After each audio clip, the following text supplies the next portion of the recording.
तो hello and welcome back दोस्तों, स्वागत है आपका फिर से एक नई वीडियो में। आई होप सब लोग एकदम बढ़िया होंगे, एकदम मस्त होंगे और एकदम खुश होंगे। तो आज के इस वीडियो में मैं आपको बताने वाला हूं कि एसी में जितने भी गैस डलते हैं उनका बैक प्रेशर, स्टैंडिंग प्रेशर और डिस्चार्ज प्रेशर कितना होता है। हालांकि इससे पहले मैंने एक वीडियो बनाया, काफी पुराना हो चुका है, लेकिन उसमें मैंने सिर्फ 3 गैस के बारे में बताया था, R410, R32 और R22 के बारे में। लेकिन इसमें मैं आपको टोटल 7 गैस के बारे में बताने वाला हूं जो हमारे एसी में डलते हैं। यदि आप भी जानना चाहते हैं, सीखना चाहते हैं तो वीडियो को अंत तक देखिए और अंत में मैं आपको ये बताऊंगा कि इसमें आपको क्या क्या सावधानियां रखनी है और किस तरह से आपको गैस भरना है। चाहे आपका एसी 1 टन का हो, 1.5 टन का हो, 2 टन का हो, 2.5 टन का हो या 3 टन का क्यों ना हो, तो उसमें आपको गैस कैसे भरनी है और क्या क्या सावधानियां रखनी है, तो ये मैं वीडियो के अंत में बताऊंगा। इसलिए अंत तक बने रहिए। वीडियो थोड़ा सा लंबा हो सकता है, लेकिन यहाँ पे आपको काफी सारी चीजें सीखने को मिलेगी। जितने भी हमारे नए टेक्नीशियन हैं उनको यहाँ पे सब कुछ पता चल जाएगा एसी के गैस के प्रेशरों के बारे में, चाहे वो इन्वर्टर मॉडल में हो या नॉन इन्वर्टर मॉडल हो,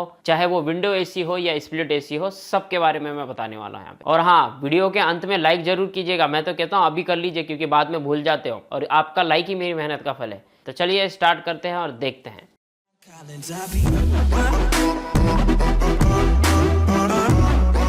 तो दोस्तों, यहाँ पे मैं जितने भी 7 गैस के बारे में बता रहा हूँ उनके सबसे पहले हम स्टैंडिंग प्रेशर, बैक प्रेशर और डिस्चार्ज प्रेशर देख लेते हैं।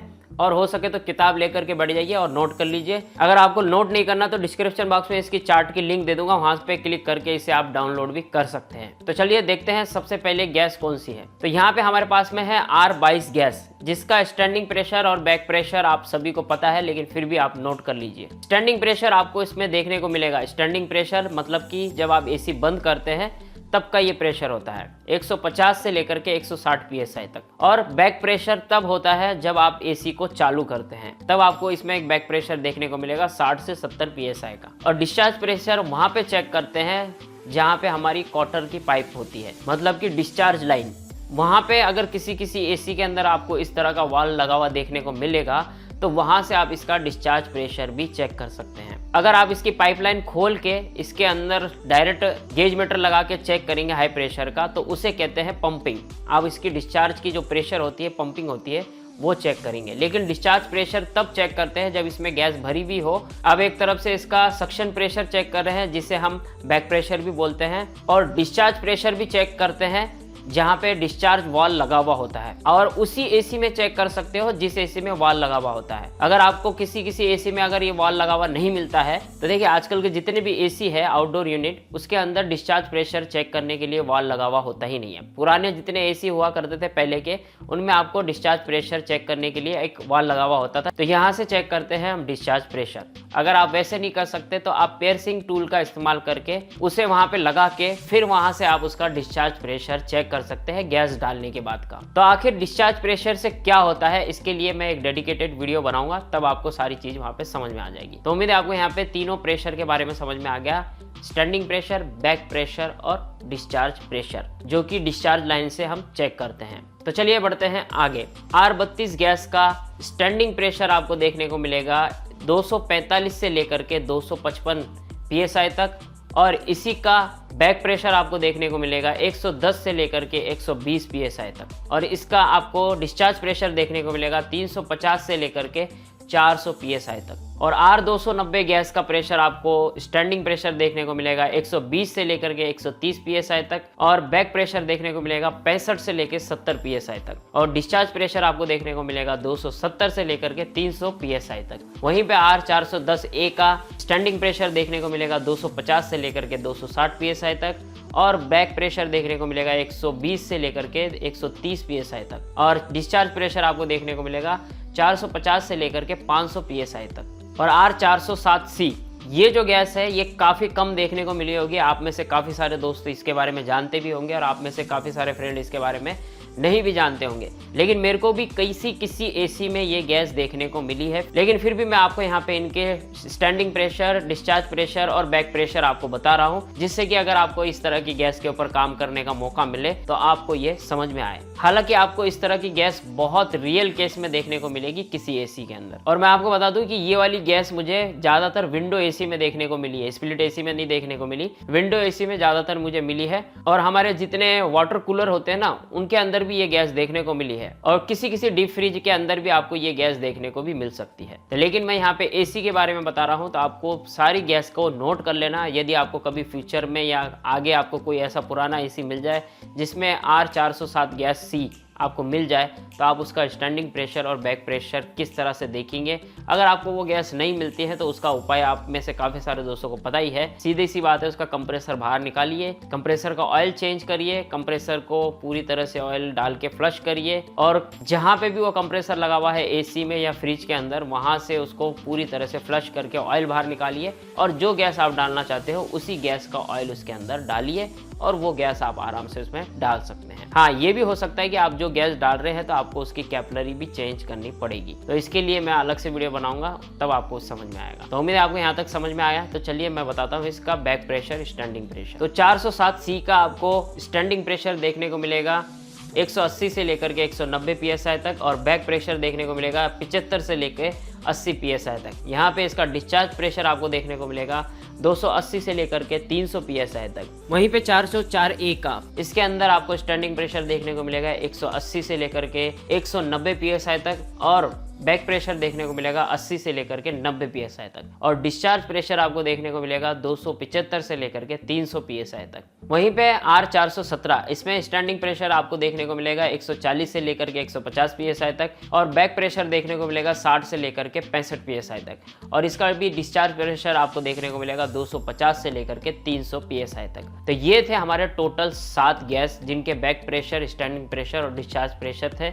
उम्मीद करता हूँ आप सबने इसे नोट कर लिया होगा। अगर नोट नहीं भी किया है तो डिस्क्रिप्शन बॉक्स में एक चार्ट की लिंक दे रखी है, वहां से आप इसे डाउनलोड कर सकते हो और उसका प्रिंट आउट निकाल के भी रख सकते हो या आपके मोबाइल में इसे सेव करके भी रख सकते हो। और हाँ, जितने भी हमारे व्हाट्सएप ग्रुप में लोग जुड़े हुए हैं उनको मैं व्हाट्सएप ग्रुप में भी इसका चार्ट डाल दूंगा ताकि वो लोग अपने पास उसे सेव करके रख सके। तो ये थे इनके back pressure, standing pressure. I hope आपको समझ में आ गया। अब मैं बता देता हूँ कि आपको यहाँ पे इन गैस को भरते समय क्या क्या सावधानियां रखनी है। उससे पहले मैं आपको बता दूं कि आप किसी भी एसी पे काम कर रहे हो, चाहे वो विंडो एसी हो, स्प्लिट एसी हो, इन्वर्टर मॉडल हो, नॉन इन्वर्टर मॉडल हो, डुअल इन्वर्टर मॉडल हो या कोई भी मॉडल का एसी क्यों ना हो, आप जिन एसी के ऊपर काम कर रहे हो उनके अंदर इन गैस का प्रेशर सेम होता है। ऐसा बिल्कुल नहीं है कि इन्वर्टर मॉडल में बैक प्रेशर अलग होगा और नॉन इन्वर्टर मॉडल में बैक प्रेशर अलग होगा, ऐसा बिल्कुल नहीं है।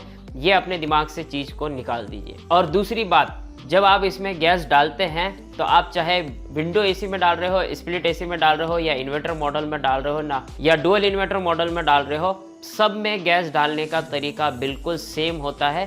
किसी का कोई तरीका अलग से नहीं है, चाहे आप किसी भी मॉडल के एसी में गैस डाल रहे हो। तो उम्मीद है आपको यहाँ तक समझ में आ गया।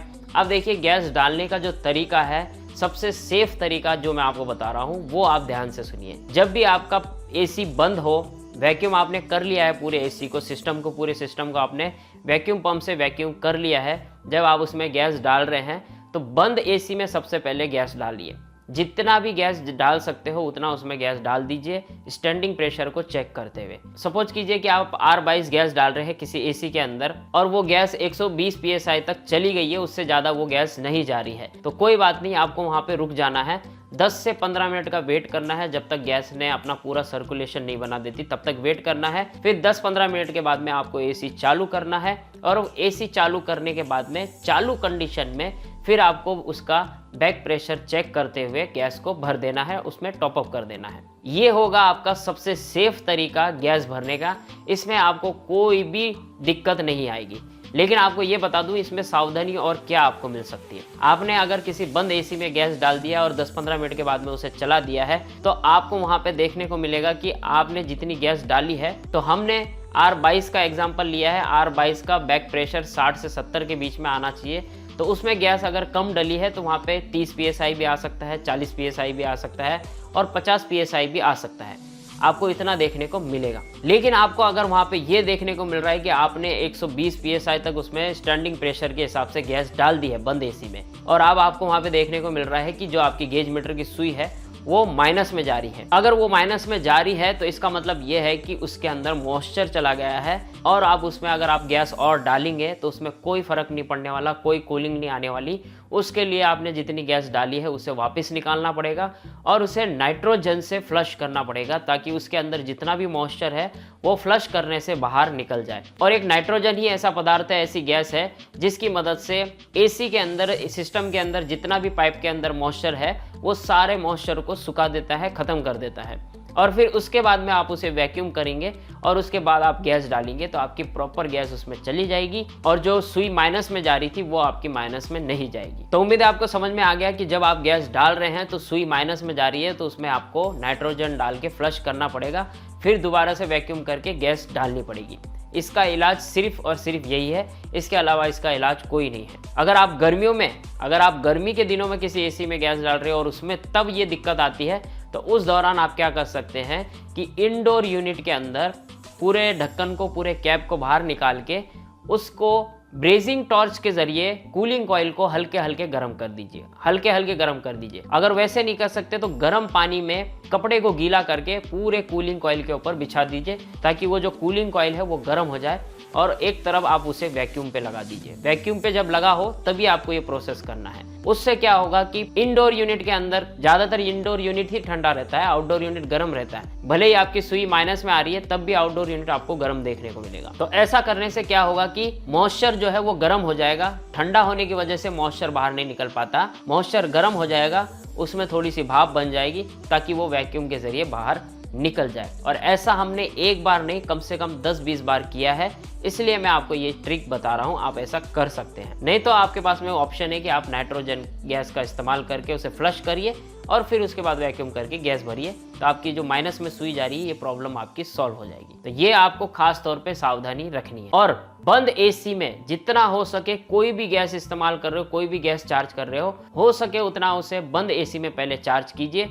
बची कुची गैस एसी को चालू करने के बाद में टॉप अप कर दीजिए, फिर डाल दीजिए। तो ये सबसे सेफ तरीका है गैस डालने का। और मैंने जो ये तरीका बताया ना, आप ये सारे एसी में इस्तेमाल कर सकते हो, inverter, non inverter, window AC, split AC, सब में यही तरीका इस्तेमाल कर सकते हो। आप चाहो तो ये तरीके को फ्रिज में भी इस्तेमाल कर सकते हो, क्योंकि मैं भी आजकल ऐसे ही करता हूँ। तो उम्मीद है आपको यहाँ तक सारी चीज़ें समझ में आ गई। फिर भी मन में कोई कन्फ्यूजन हो, कोई भी डाउट हो, नीचे कमेंट करके या इंस्टाग्राम, फेसबुक पे भी मुझसे पूछ सकते हो।